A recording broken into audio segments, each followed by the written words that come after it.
second thing we want to consider, the second movement of this sonata, if you like, the second thing is that idea of leaders who foster a place of mutual trust and of mutual dependency.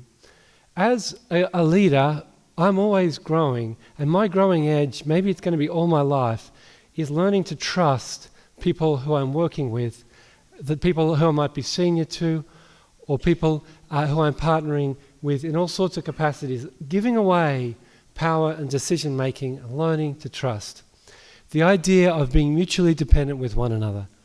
So what's going on here, jazz musicians, jazz is performed by a bit of an entanglement of artists who are deeply attentive to one another.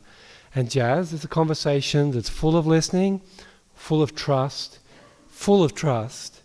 It's deferential, it's polycentric meaning many centers. There's 5 centers here on the stage.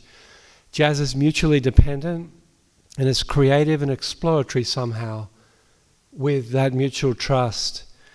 And so there's an incredible amount of letting go that you have to just put your hand up for as a jazz musician. And there's an incredible amount of letting go that a good leader needs to do. A skillful leader, skillful Christian leader, moves in this creative, mutually deferential space, in constant, genuine dialogue with our colleagues, honouring the ideas of others, acting as servants of the group. And this, I think, is the biggest challenge for me, and maybe it is for you too. So what we want to do now is kind of fun to illustrate that. We want to, as a jazz band, not do that for a moment, so you can see what happens in a jazz band when you don't trust one another and you don't mutually defer. So we're going to play a tune that my wife Erin and I wrote called Journey, and Erin wrote the lyrics, but we're going to play it like a bunch of virtuosos. Back when we were 18 and just learning our instruments, we just wanted to like fang out and play as many notes as we could jam in a bar and be the hero of the band. So we're all going to be the hero of the band right now. We're going to be bad leaders, and this is what happens.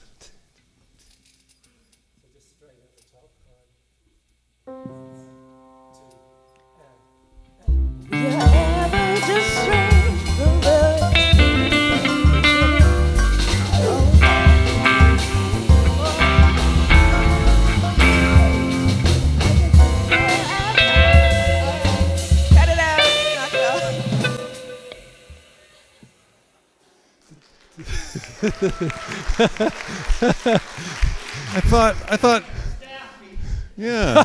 That's right. I thought Michael was just getting going. So. That's right. Does that sound like your leadership? So now we're going to mutually defer.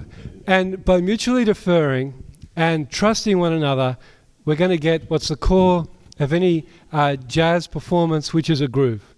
So listen for the groove that comes from our trusting one another deeply and mutually deferring to one another. Here's second take of Journey.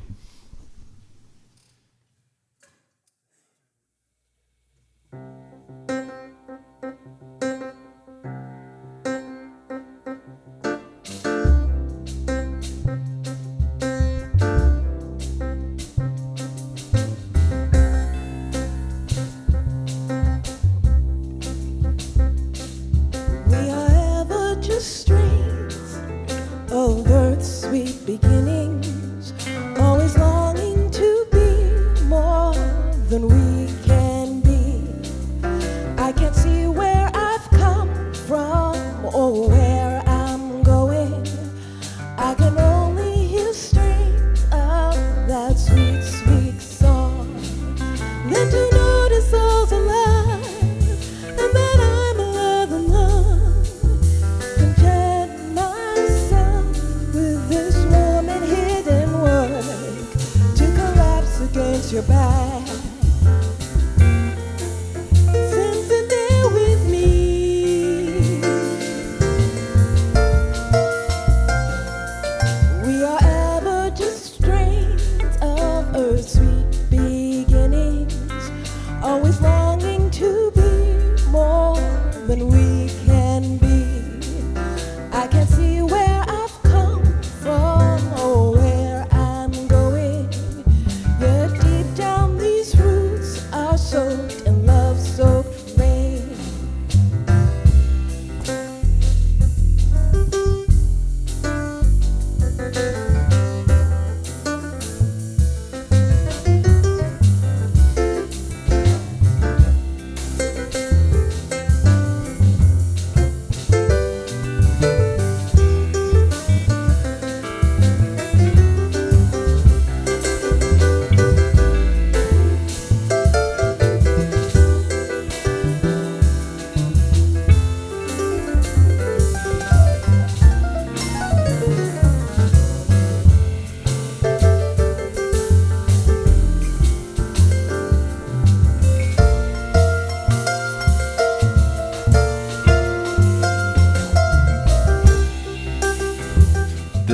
theme of mutual dependency, I think it bears a lot of thinking about, and the reliance that these folks have on one another to actually make a great sound and to hit a kind of groove point that Mark was talking about.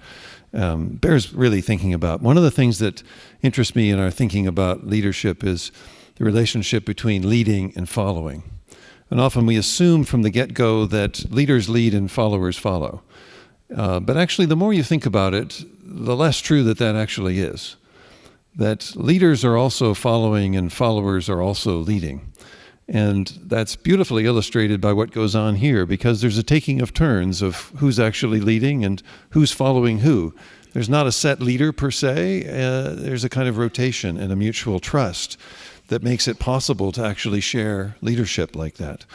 So it's not top-down, it's this polycentric idea that Mark was talking about, soloing and accompanying and doing something together that you couldn't do on your own because you're doing it together in this spirit of dependency. It's really quite beautiful.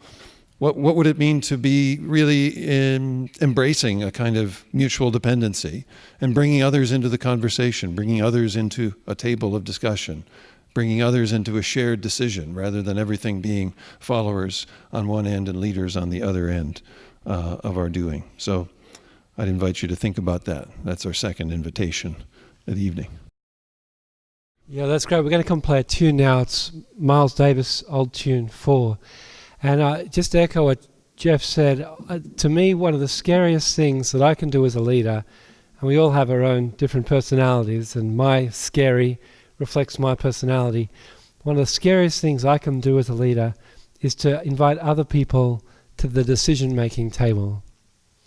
And I don't know if anyone can relate to that. Anyone want to fess up to that being your scary moment? But I'm committed to it because it's vitally important, because that's where the energy comes, right? That's where the energy comes. That's when you start being an exciting leader, not an excited leader. We're going to play Miles Davis tune 4, and the piece we invite you to listen out to this time is Nino DiPasquale on drums, and he's going to do a thing that's called 8s or 4s, and we're going to trade solos with Nino, David Blake and I, and we're going to play 8 bars each, alternating with Nino on drums. Nino's going to solo for 8 bars, then David will, then I will, then Nino will. But the mutual deference and the mutual trust you'll hear in this trading of 8s, it's called, when we're soloing with Nino, I think there's an invitation here, as you see the metaphor and experience the metaphor, to think, how can I move towards deeper trust with people I'm partnering with?